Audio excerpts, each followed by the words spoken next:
Ya, Assalamualaikum warahmatullahi. InsyaAllah hari ini kita akan ulang kaji balik surah yang kita belajar masa darjah 4, iaitu surah At-Takasur. Kefahaman ayat bagi surah At-Takasur.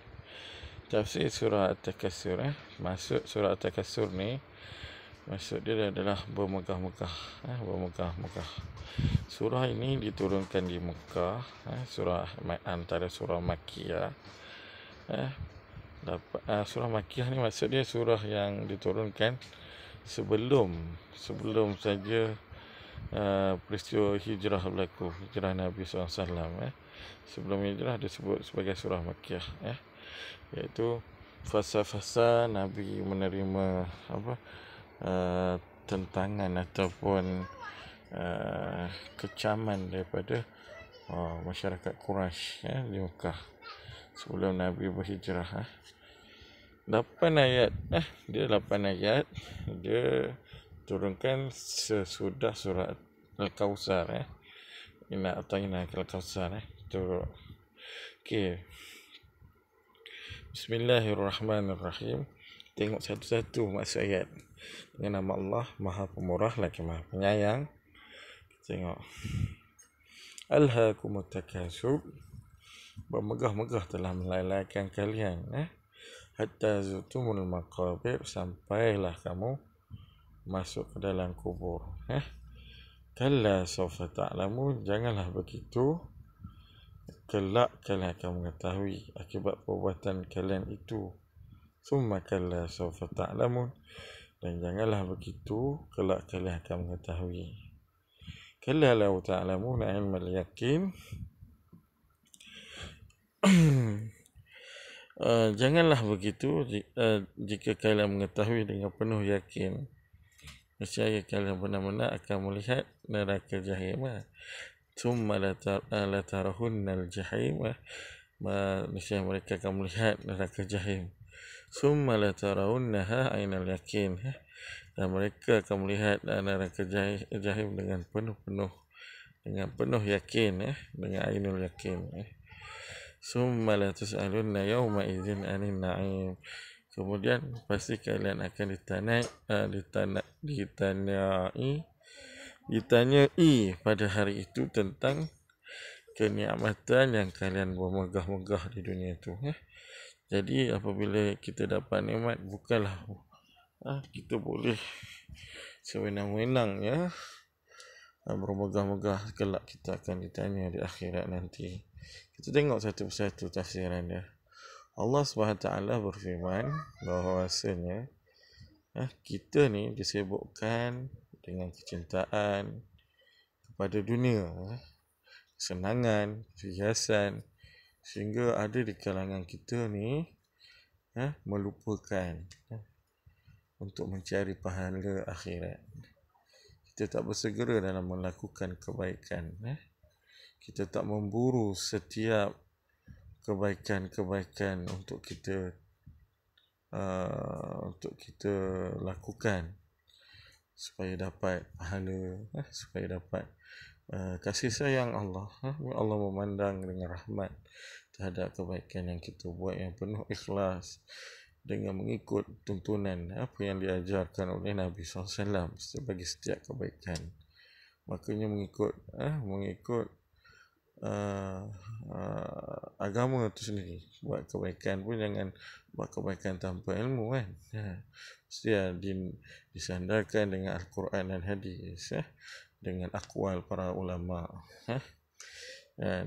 Dan kalian terus-menerus sibuk dengan urusan dunia, hingga maut datang menjemput kalian.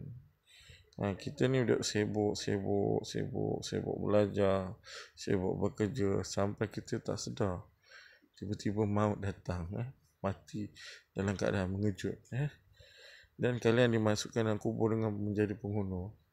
Dan masa kita mati mengejut, kita terus masuk dalam kubur,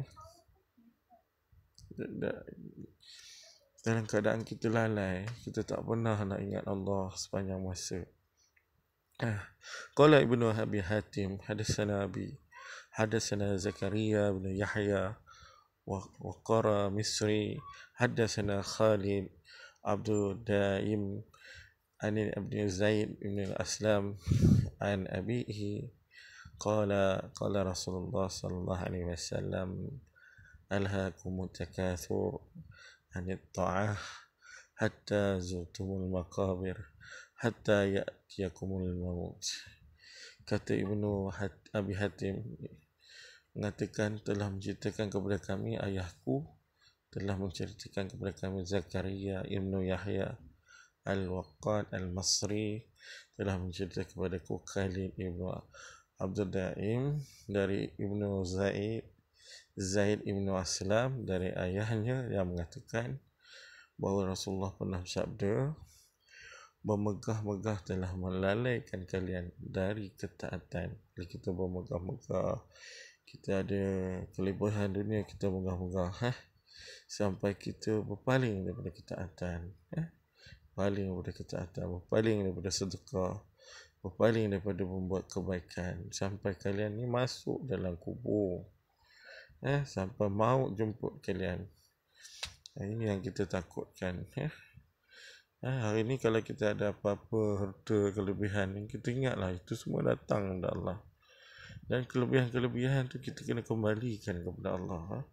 Kembalikan kelebihan yang kita dapat, kita syukurkan, kembalikan kelebihan itu dengan ketaatan. Kita laksanakan ketaatan kepada Allah.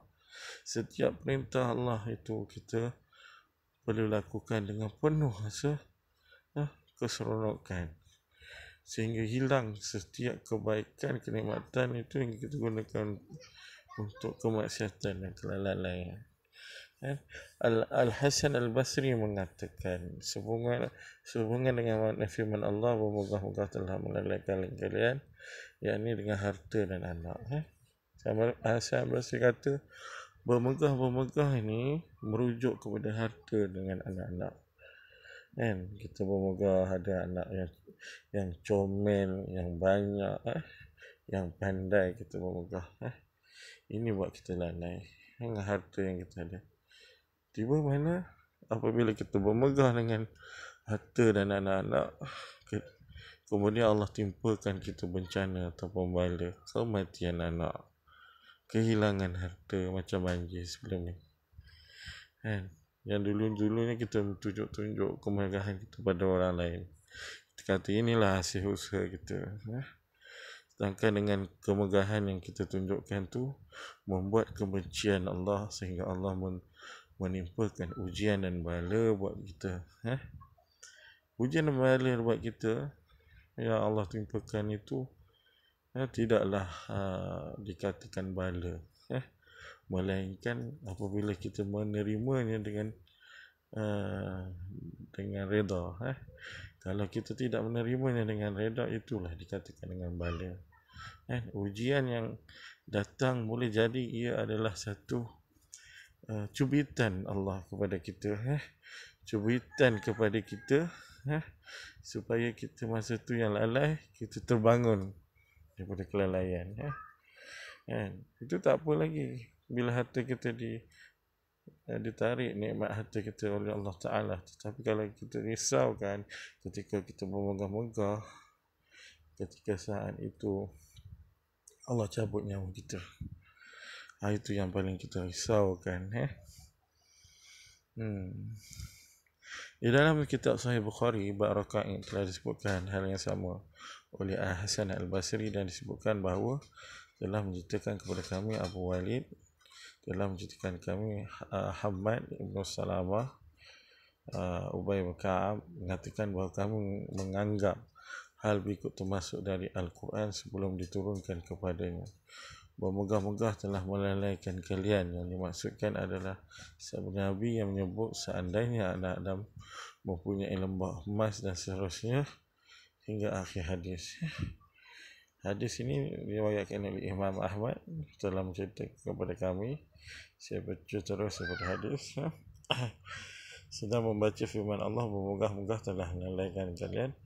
Lalu Rasulullah bersabda, Ibnu Adam mengatakan, hartaku, tiadalah bagimu dari hartamu selain dari apa yang engkau makan, lain engkau lenyapkan atau engkau pakai, lalu engkau lapukkan, atau engkau sedekahkan lalu engkau lanjutkan.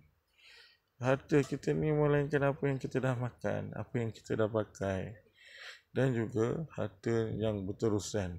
Apabila kita sedekahkan kepada orang dan merupakan kebaikan dan manfaat pada orang lain, itulah harta kita di akhirat nanti. Jangankan kita ada duit yang banyak, tapi kita lupa untuk bersedekah, lupa untuk membantu, lupa untuk memberi nafkah kepada ahli keluarga kita, lupa untuk memberi zakat, maka itu tidak menjadi harta bekalan kita di akhirat nanti, kan? Bahkan kalau kita mati tiba-tiba, harta itu jadi milik mungkin pasangan kita, dan mungkin juga bukan pasangan kita, isteri pasangan kita, kan? Jadi bila ada duit, bila ada harta yang lebih, bukan untuk bermegah-megah, tetapi untuk manfaat untuk semua manusia, kan? Supaya kita menjadi bekalan kita di akhirat nanti, kan?